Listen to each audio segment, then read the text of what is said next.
Hey, my busy bees, welcome back. So, this week, y'all, we are going to be talking about something that shook me to the core. I was shooketh when I found this rabbit hole that I was sucked down. And this story is all about a serial killer from my neck of the woods where I spent my most formative high school years.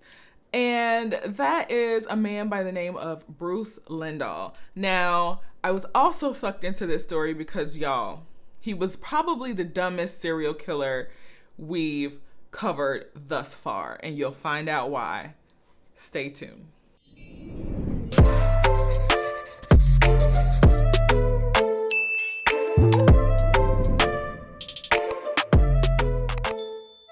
Now, for those of you who are a returning fellow Busy Bee, welcome back.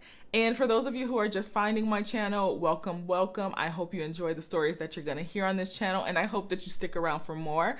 So make sure that you subscribe to my channel, and also make sure you hit that notification bell so that you get notified whenever I post new content.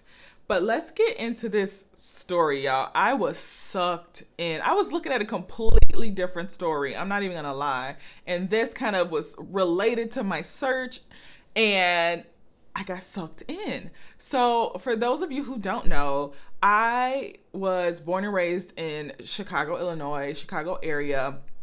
And as I got older, we moved out of the city and into the suburban areas. And for a while, we lived in kind of a more urbanized African-American high crime area. And then in my high school years, my mom decided that she wanted to move us away from there to give us kind of a better living situation, obviously. So when she did that, we moved into a town called Woodridge, Illinois.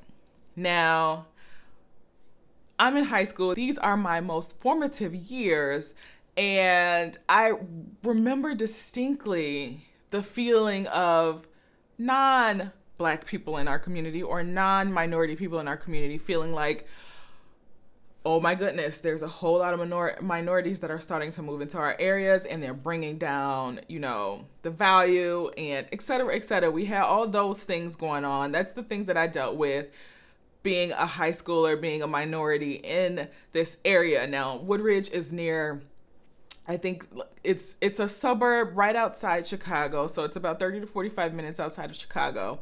And there's a bunch of little townships right on top of each other. You cross one street, you're in one. You cross another, you're in a different township. So it's Woodridge, Naperville. Aurora is probably the biggest out of all of those. And then you have Downers Grove and Lyle. So when I found this story where victims of this person were kids who went to my high school, kids that went to the same places that I went to in my neighborhood where I lived, on the same streets that I lived, and the killer himself went to my high school, I knew I had to cover it. I knew that I had to cover this story.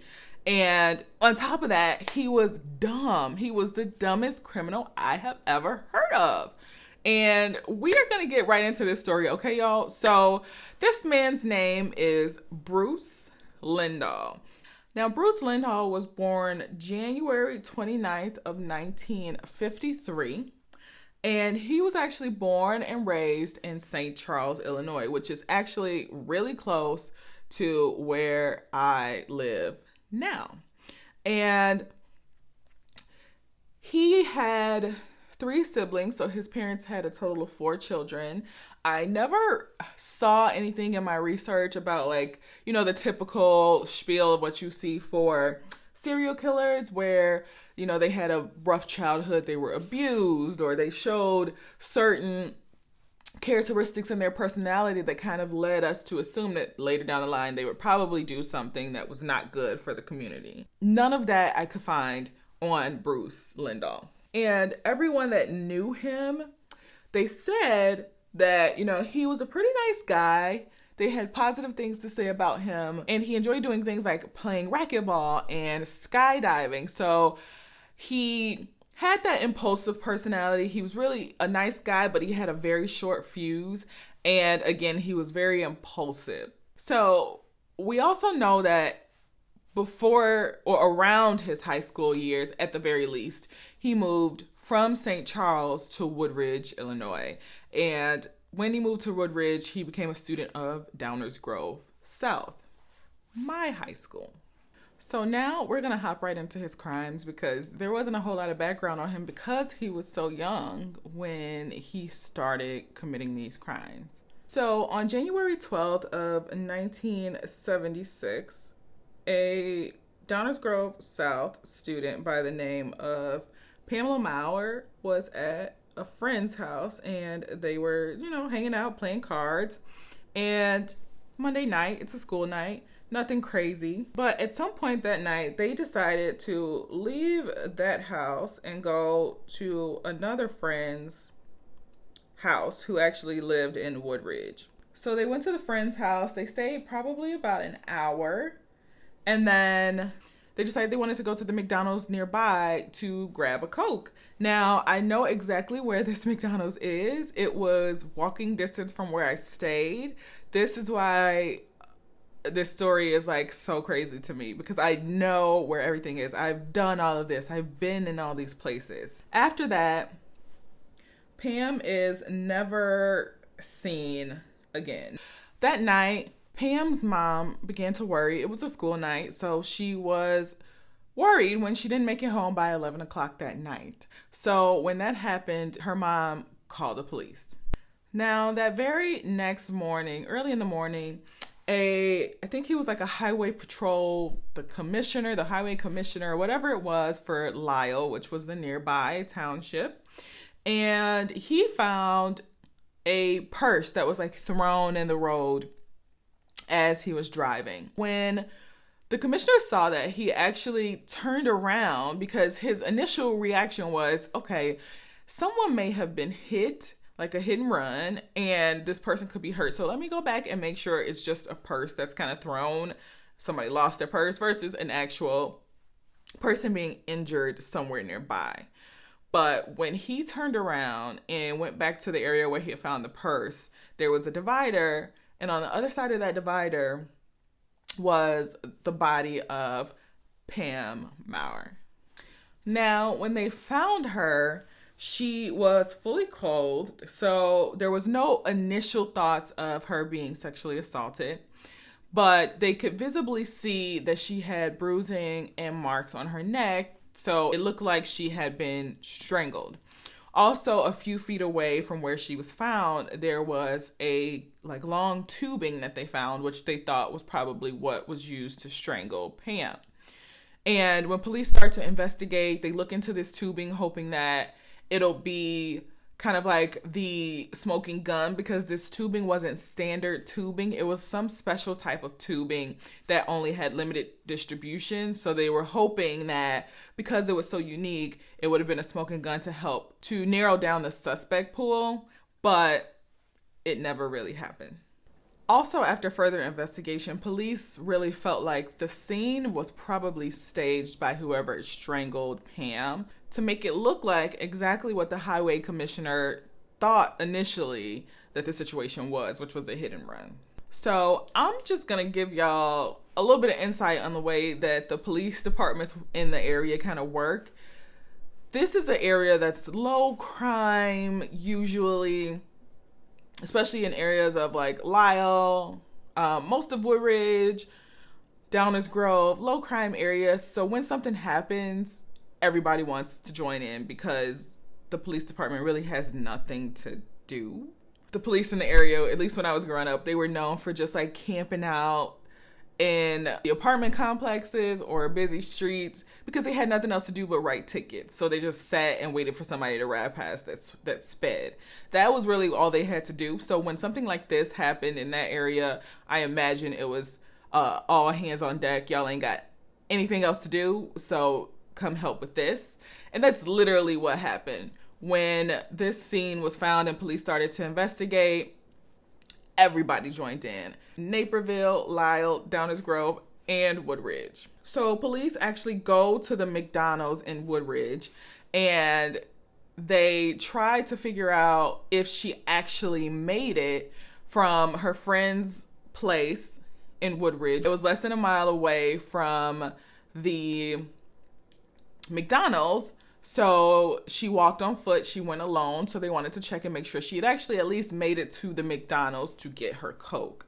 But when they go and they check to see if she had made it to get the Coke, she never did. So whatever took place, whatever happened to her, whoever she ended up running into along the way on her way to McDonald's, that's when it happened. She never actually made it to the McDonald's itself.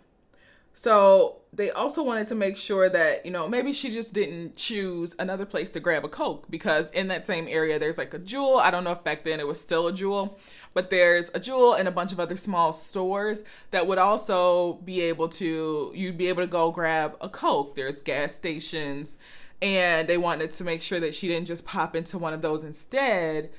And when they go and check those as well, she had never, ever made it to any of those establishments. They do also find, once the medical examiner actually examines her, that she was sexually assaulted at some point during her attack. Now, police talked to a whole bunch of people. They even polygraphed a ton of people, but none of the leads really ended up going anywhere, and Pam Mower's case eventually goes cold, unfortunately. Now, on March 6th of 1979, a woman by the name of Annette Lazar, she actually reported that a man had sexually assaulted her in Aurora. Now, she said that a man had approached her in his car while she was walking to her friend's house, and he asked her, what she was up to and if she wanted to buy some weed. And assuming she said yes, she wanted to buy some weed, it's 70s, I'll knock her, okay. She got in the car with him and he took her to his house. Now, why she needed to go to his house to get some weed? If he was selling weed, he should have had it on him if he was a real weed man. But nonetheless, they get to his house. And now he's trying to put the moves on her. He's playing this, sexy time music and, real corny. He takes her in the basement where he has like this love layer set up, and sis is not for it. She did not come for the love making. She came for the weed. And once she started to reject him and turn him down when he started to make advances towards her, he was not happy about that. So he literally grabbed her by her throat and forced her into a bedroom and held a gun to her head and told her to take her clothes off. Now, of course, her first reaction probably wasn't the best, because sis, that's how you could have easily gotten shot. But her reaction was to tell him, I'm going to call the police. His response back to her was, girl, go ahead. They're not going to believe you. I live with the police, which was true. The house that she was taken to was the house that he shared with his friend and police officer by the name of Dave Torres. So after she heard that, that's when she went into kind of survival mode as a woman. And what she did was she tried to play up her attraction to Bruce. So she tried to pretend like she really liked him. She was really attracted to him. And she even told him, like, if you let me go and I survive this, I'll be your girlfriend afterwards. And she even went so far as to write her phone number down on a piece of paper and gave it to him, saying, I'll be your girlfriend. You can call me. Just let me leave. And it worked. She was able to walk out of that house. This is super glowy. I just wanted to throw that in there. So immediately after he let her go, she ran right to the hospital and notified the police as well.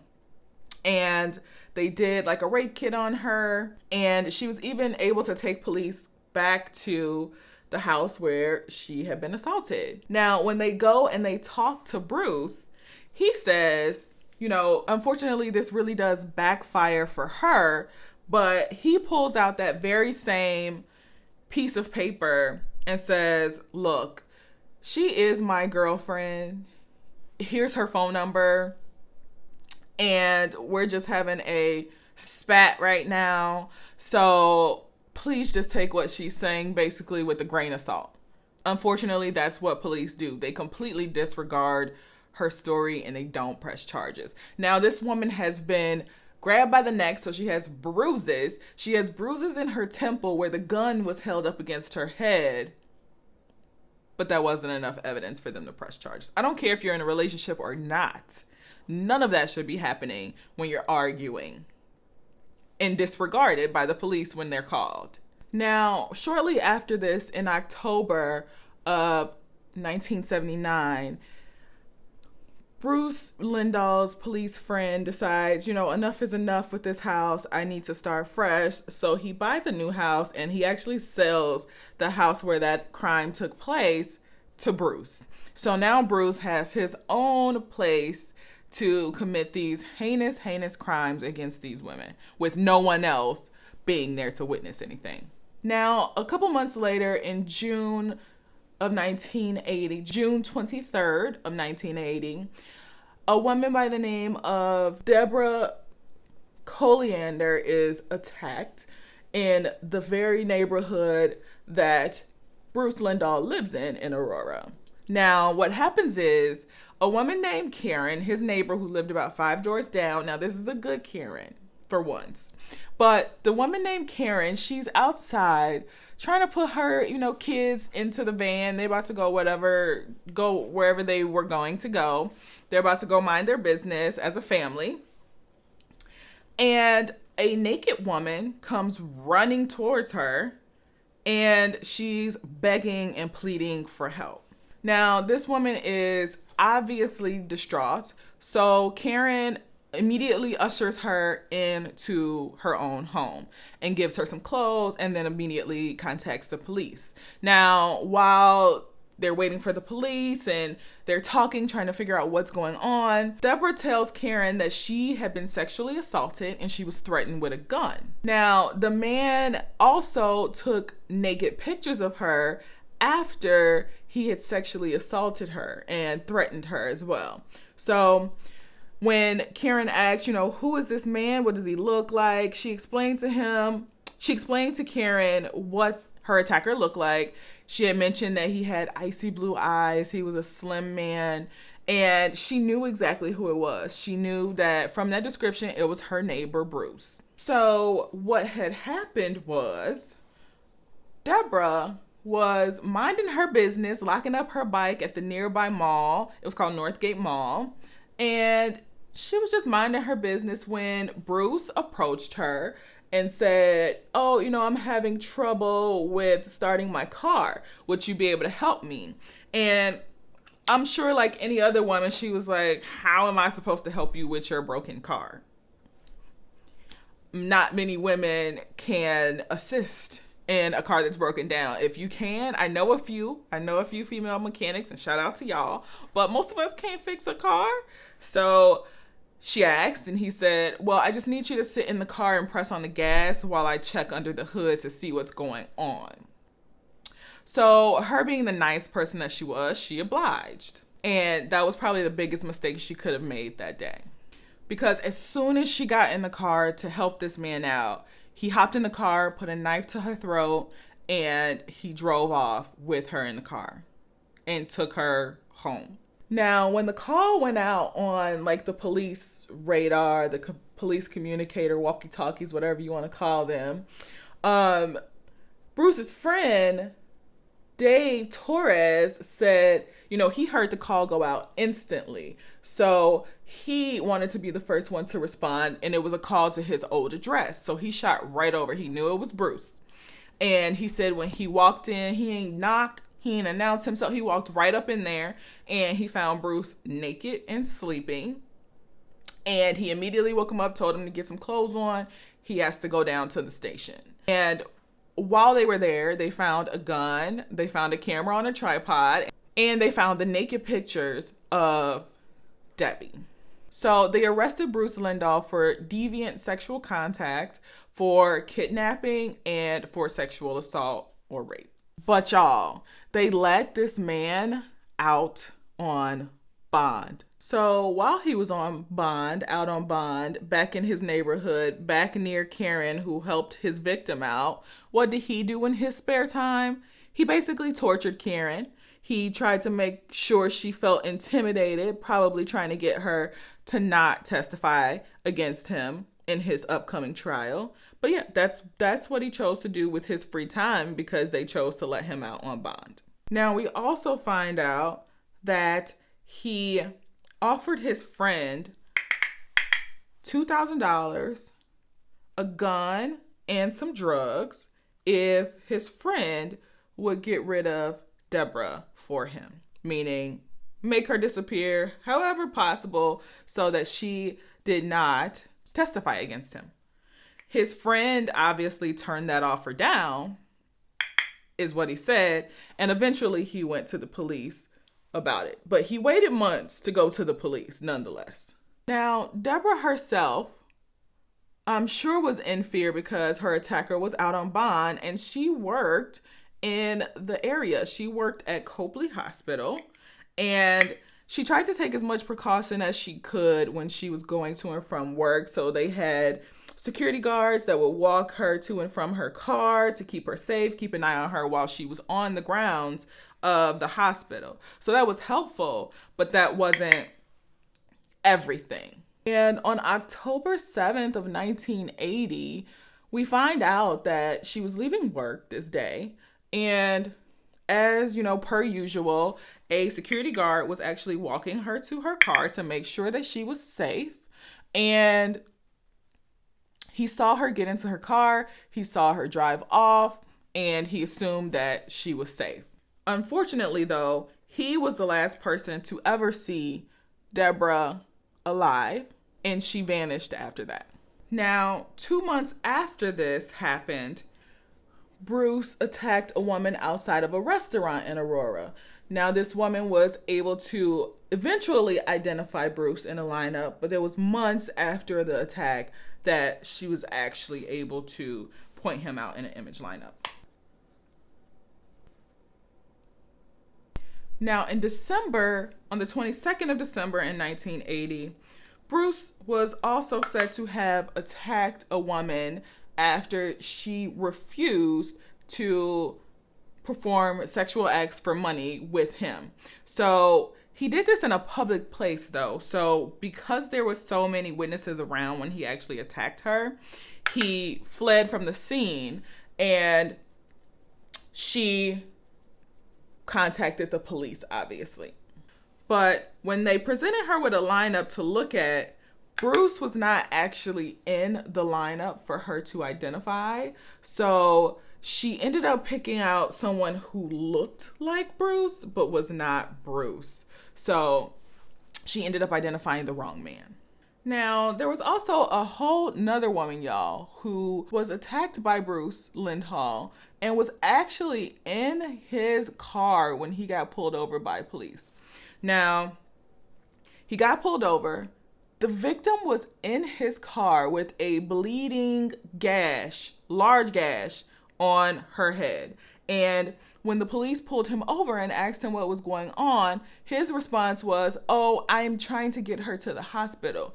But he was driving in the opposite direction. The opposite direction. So police eventually called the ambulance for this woman and actually get her going in the right direction to the hospital.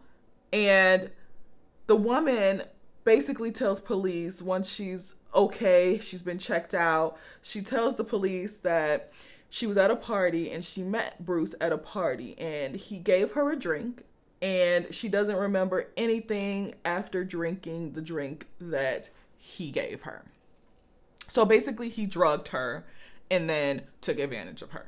But guess what? Charges were never filed because she couldn't remember what happened after he drugged her. They didn't file charges. But A, he drugged her.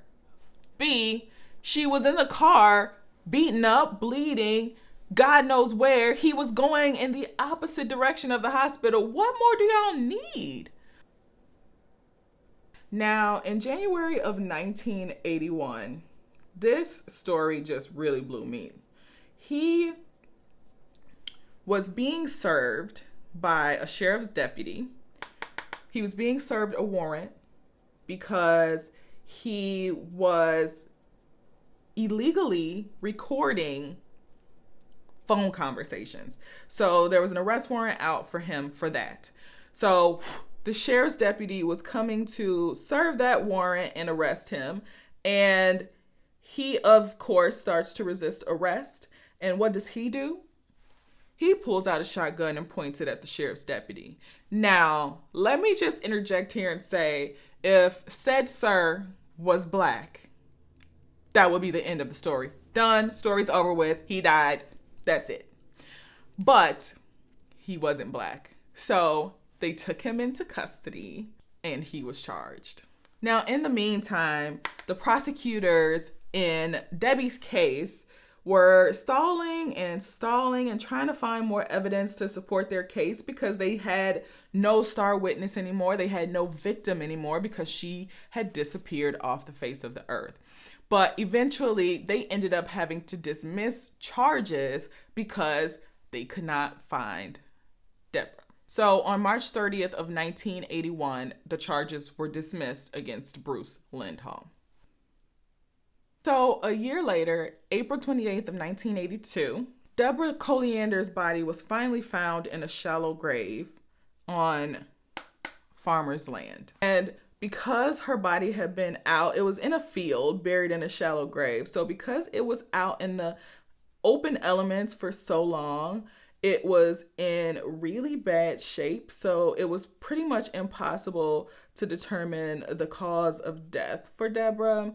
But one thing for sure the police knew is that Bruce had something to do with it. But y'all, by the time they found poor Deborah's body, Bruce was already dead. How you say? He killed himself on accident, trying to kill somebody else. Let's talk about it, y'all. Literally 5 days after the charges were dismissed in the case of Deborah Coleander versus Bruce Lindahl, his then girlfriend, who was living in Naperville at the time, she comes home really late at night, probably about 1:30 in the morning. And, she's expecting to walk into her house. Her boyfriend's there. Her friend, Charles Huber, is there as well. Charles is about 18 years old. They're all really young. She walks in and she sees blood everywhere. There's furniture turned over. There's stuff that's broken. And then she looks towards her patio sliding glass door and she sees two bloody bodies basically on top of each other. And she immediately freaks out and calls the police. So when police arrive, they find that the person at the bottom of the pile is Charles Huber.